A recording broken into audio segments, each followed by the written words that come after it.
आज का जो हमारा टॉपिक है वो है अल्कलाइन फॉस्फेटेज। ये एक एंजाइम है जो हमारे पास लीवर में पाया जाता है। इसको जो टिश्यू सोर्सेज हैं वो जो हाईएस्ट अमाउंट इसका पाया जाता है वो इंटेस्टाइन में, लिवर में, बोन में, स्प्लीन में, प्लेसेंटा में, किडनी में, ये इन जगहों पे ये पाया जाता है। लेकिन ज़्यादातर हम इसको एवेल्यूएट करते हैं किस चीज़ की डायग्नोसिस के लिए, हेपेटोसेलुलर इन चीज़ों की डायग्नोसिस के लिए, जितने भी डिसऑर्डर होते हैं उनके लिए। डायग्नोस्टिक सिग्निफिकेंस से मुराद ये है कि इलाज के लिए इस टेस्ट का क्या अहमियत है। अल्कलाइन फॉस्फेटेज एक एंजाइम है जो बहुत से टिश्यूज़ में पाया जाता है। जो हाईएस्ट कंसंट्रेशन है इसकी वो आपके पास बोन में और लीवर में पाया जाता है। और ज़्यादातर लीवर जो डिजीज़ होते हैं और बोन डिजीज़ होते हैं, डिसऑर्डर होते हैं, उनमें आपके पास क्या होता है, एलपी आपके पास हाई आ रहा होता है, अल्कलाइन फॉस्फेटेज। और ये टेस्ट क्या करता है, ये मेजर करता है किस चीज़ को, अल्कलाइन फॉस्फेटेज को ब्लड में। In the liver alkaline in the edges of the cells that join to form bile ducts. और ये लिवर में उन जगहों पे पाया जाता है सेल्स के एजेस में जो कि आपके पास बाइल डक्ट्स बनाती है, जो सेल जो इकट्ठे होते हैं तो एक बाइल डक्ट बनाती है और टाइनी ट्यूब्यूल्स बनाती हैं जो कि ड्रेन करती हैं बाइल को लिवर से इंटेस्टाइन की तरफ। ठीक है, असल में बाइल जो होता है वो हमारे पास लिवर में बनता है, फिर लिवर के थ्रू, इस बाइल डस्ट के थ्रू पे ये हमारे पास लिवर से इंटेस्टाइन में रिलीज़ हो जाता है, जहाँ पर दोबारा ये हेल्पफुल होता है फैट्स की मेटाबॉलिज्म में, डाइजेशन में।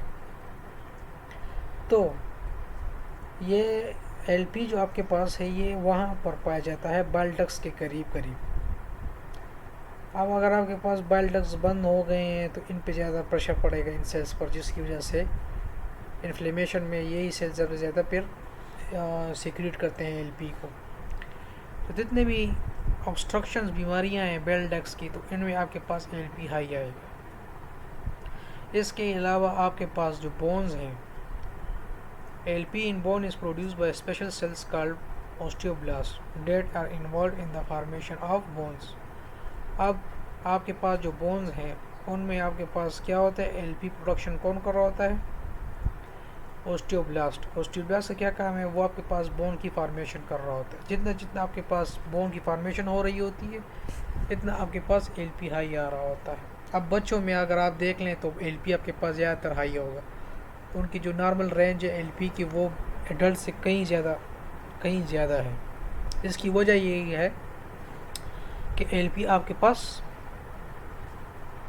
वहाँ पर आपके पास कार्टिलेज से बोन बन रहे होते हैं, जिसकी वजह से आपके पास ओस्टियोब्लास्ट की फंक्शन ज़्यादा होता है। जब ओस्टियोब्लास्ट का फंक्शन ज़्यादा होता है तो एलपी भी आपके पास ज़्यादा से एक सीक्रेट हुआ होता है आपके पास ब्लड में। In biliary tract obstruction LP levels range from 3 to 10 time increase. वही बाइलियरी ट्रैक्ट ऑब्स्ट्रक्शन जिस रास्ते से आपके पास बाइल इंटेस्टाइन में आ रहा होता है, अगर वो रास्ता आपके पास ब्लॉक हो जाए तो आपके पास एलपी की जो रेंज होगी वो 3 to 10 टाइम इंक्रीज़ होगी। इसके साथ ये सिर्फ नहीं है कि आप सिर्फ एलपी करेंगे, इसके साथ और भी आप बहुत से टेस्ट करेंगे। Hepatocellular disorder such as hepatitis and cirrhosis में आल्सो का स्लाइट इंक्रीज। अब आपके पास अगर हेपेटोसेलुलर डिसऑर्डर्स हैं, साथ ज़्यादातर जितने में हेपेटाइटिस है, आपके पास सिरोसिस है, उनमें आपके पास ये बहुत कम ही इंक्रीज होगा। लेकिन एलिवेट डिफिकल्ट टू इंटरप्रेट। और अगर आपके पास एलपी सिर्फ एलपी आपके पास इंक्रीज है तो ये बड़ा मुश्किल है इसको इंटरप्रेट करना, चाहे वो लीवर की वजह से होगा या किसी और की वजह से होगा, क्योंकि आपके पास बहुत सी जगहों पे एलपी आपके पास पाया जाता है। तो इसलिए आपको बहुत से और से भी टेस्ट करने होंगे जो इसके साथ साथ एलपी के साथ, कि आप उस बीमारी को रूल आउट कर लें कि जिसकी वजह से आपके पास एलपी हाई आ रहा है। एलिवेटेड एलपी लेवल्स में also be observe in various bone disorders. अब आपके पास हड्डियों की जो बीमारियाँ होती हैं उनमें भी आपके पास एलपी हाई आ रहा होता है, क्योंकि उसमें आपके पास टूट रही होती है हड्डियाँ, तो इसकी वजह से आपके पास एलपी प्रोडक्शन ज़्यादा होती है। एक ख़ास किस्म की बीमारी है packet disease of bone, packet disease जिसे कहते हैं। उसमें आपके पास क्या क्या होता है, आपके जो आपके पास न्यू बोन होता है वो ग्रेजुअली रिप्लेस करता है ओल्ड बोन टिश्यू को। आपका बोन अच्छी तरह ठीक होते हैं, लेकिन फिर जेनेटिकली न्यू बोन की प्रोडक्शन होती है उसी ओल्ड बोन के ऊपर, जिसकी वजह से वो रिप्लेस कर देता है। और over time the disease can cause affected bones to become fragile and misshapen, और जिसकी वजह से आपके पास जो बोन्स होते हैं वो आपके पास फ्रेजाइल होते कमज़ोर बन जाते हैं। Paget disease of bone mostly occur in the pelvis skulls spine, और जो पैकेट डिजीज़ होती है वो आपके पास कहाँ पे होती है, स्कल्स में हो सकती है, पेल्विस में हो सकती है, स्पाइन में हो सकती है। These structure changes cause the bone to weaken, which may result in deformity, pain, fracture, arthritis of associated joints। और इसी वजह से आपके पास, वैसे ये मैक्रोस्कोपिक लेवल पे होती हैं, ठीक है, ये चीज़ें जितनी भी मैं आपको बता रहा हूँ, डिजीज़, पैकेट डिजीज़, ये आम नज़र से नज़र तो नहीं आती, लेकिन ये है कि ये मैक्रोस्कोपिक लेवल पे होती है। तो इसकी वजह से आपके पास बोन्स वीकन हो जाते हैं, उनमें डिफॉर्मिटी आ जाती है। डिफॉर्मिटी से मुराद ये है कि उनका जो शेप है वो स्ट्रक्चर चेंज हो जाता है, जिसकी वजह से आपके पास पेन होता है, फ्रैक्चर हो सकते हैं, आर्थराइटिस हो सकता है जॉइंट्स में, क्योंकि न्यू बोन आपके पास बन रही है, ओल्ड बोन को वो रिप्लेस कर रही है, तो खामखा तकलीफ तो होगी इस कंडीशन में। Increase level are also observed in healing bone fractures during period of physiological bone growth. और आपके पास अगर बोन की हीलिंग हो रही हो फ्रैक्चर की, तब भी आपके पास एलपी की करना क्या होगा, हाई आएगा। और यह आपके पास फिजियोलॉजिकल बोन ग्रोथ हो या एडल्ट्स में आपके पास जो बच्चे हैं वो क्या होते हैं, उनमें आपके पास नॉर्मल फिजियोलॉजिकल ग्रोथ हो रही होती है, जिसकी वजह से आपके पास एलपी हाई आ रहा होगा। इसके अलावा प्रेगनेंसी में आपके पास एलपी की एक्टिविटी हाई होती है।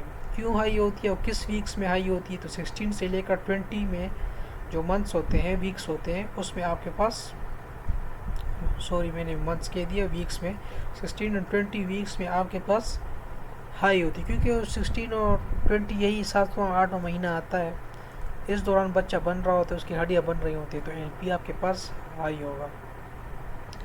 और 2 to 3 times during the third trimester, और 2 से 3 फोल्ड आपके पास इंक्रीज़ होगा एलपी की एक्टिविटी में। और फिर लेबर के बाद जब बच्चा पैदा हो जाए, फिर आपके पास ये नॉर्मल की तरफ आ जाएंगे विद इन 3 to 6 डेज।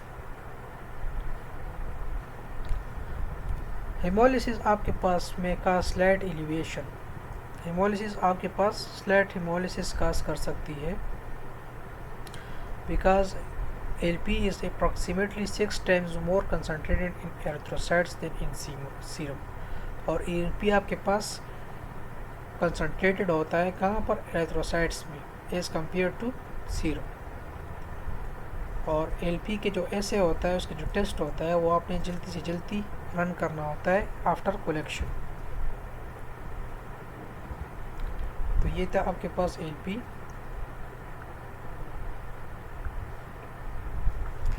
अब हम आते हैं गामा ग्लूटामाइल ट्रांसफेरेज, एक ख़ास किस्म के एंजाइम है। This enzyme is present in liver function test, ये भी आपके पास लीवर फंक्शन टेस्ट में भी मौजूद होता है। और ये सजेस्टेड किया गया है कि GGT is involve in peptide and protein synthesis, और ये आपके पास प्रोटीन और पेप्टाइड जितने भी हैं आपके पास, उनके सिंथेसिस में आपके पास ये काम आता है। और ट्रांसपोर्ट ऑफ अमीनो एसिड के लिए भी अक्रॉस सेल मेम्ब्रेन के अक्रॉस अगर आपको अमीनो एसिड को ट्रांसपोर्ट करना होता है सेल के अंदर या बाहर, तो उसके लिए भी आपके पास GGT की ज़रूरत पड़ती है। टिश्यू सोर्सेस का क्या है, GGT activity is found primarily in tissues of kidney, brain, prostate, pancreas, liver। और ये यहाँ पर पाया जाता है किडनी में, ब्रेन में, प्रोस्टेट में, पेंक्रियाज में और लिवर में। और इसकी क्लिनिकल एप्लीकेशन ये है कि ये हम एवेल्यूएशन ऑफ लिवर के लिए और बाइलरी सिस्टम डिसऑर्डर के लिए, बाइलरी सिस्टम डिसऑर्डर के लिए भी आपके पास ये एवेल्यूएशन के लिए ये ज़रूरी होते हैं। बाइलरी सिस्टम डिसऑर्डर वही बाइल डक्ट्स की जितनी बीमारियां होती हैं, ठीक है, उनके लिए आपके पास ये टेस्ट अहम है। इसके अलावा अल्कोहलिज्म के लिए भी ये टेस्ट किया जाता है। बहुत लोग अमेरिका में जो लोग अल्कोहल ज़्यादा पीते हैं उनके लिए भी ये टेस्ट किया जाता है, क्योंकि जैसे ही लोग अल्कोहल ज़्यादा पीते हैं तो ये एंजाइम इंक्रीज़ हो जाता है उनकी बॉडी में, और हम इससे आसानी से अंदाज़ा लगा सकते हैं कि ये पेशेंट अल्कोहलिक है या नहीं है। In the liver, GGT is located particularly in the epithelial cell lining the biliary ductules। और GGT जो आपके पास है epithelial cells में कहाँ पर पाया जाता है? Specially in the epithelial cells। कौन से epithelial cells? जो कि आपके पास बाइलरी जो डक्ट्स होते हैं उनके साथ साथ जो उसकी लाइनिंग की होती है, वहाँ पर आपके पास ये GGT पाया जाता है। बिकॉज ऑफ दीज लोकेशन, इसी लोकेशन की वजह से GGT is elevated in all hepatobiliary disorders. और इसी वजह से आपके पास जितनी भी बीमारियाँ होती हैं हेपेटोबाइलरी डिसऑर्डर्स, उनमें आपके पास GGT इस वजह से हाई होता है। और हायर एलिवेशन जो आपके पास है, increase number of GGT in serum and blood are generally observed in biliary tract obstruction। अगर आपके पास बाइलरी डक्ट्स आपकी उनकी ऑब्स्ट्रक्शन हो जाएगी तो आपके पास GGT आपके पास क्या होगा? बहुत ज़्यादा हाई आएगा। और इसके साथ साथ इसमें लिखा हुआ है कि आपके पास अल्कोहलिज्म में भी आपके पास क्या होता है? ये इंक्रीज़ हो रहा होता है, GGT आपके पास इंक्रीज़ आ रहा होता है। अब अगर आपके पास एक पेशेंट है और उसमें वो अल्कोहलिक है, ठीक है, उसकी अगर वो उससे इज्तनाब कर लेता है अल्कोहल से, तो उसको चेक करने के लिए आप GGT टेस्ट करेंगे। अगर उसके ब्लड में GGT कम हो गया है तो इसका मतलब ये है कि उसने परहेज़ किया है, उसने अल्कोहल नहीं लिया। हाँ, लेकिन इसके बरक्स आप उसको देख भी सकते हैं, अगर उसका GGT इंक्रीज़ आ रहा है तो इसका मतलब ये है कि वो परहेज़ नहीं कर रहा, वो अल्कोहलिज्म कर रहा है। तो ये टेस्ट इसको भी डायग्नोस करने के लिए ज़रूरी है।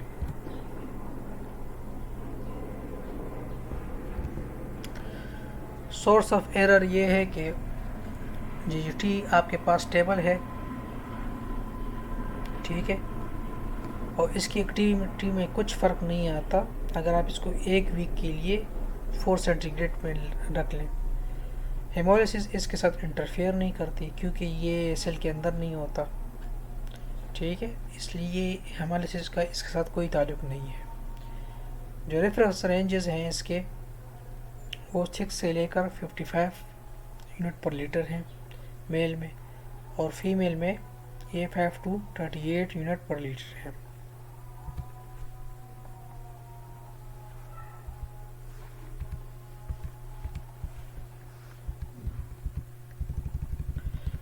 यहाँ तक काफ़ी था। इंशाल्लाह थोड़ा थोड़ा करके पढ़ेंगे क्योंकि हमारा कोर्स वैसे भी अब ख़त्म होने वाला है, हम बहुत नज़दीक हैं।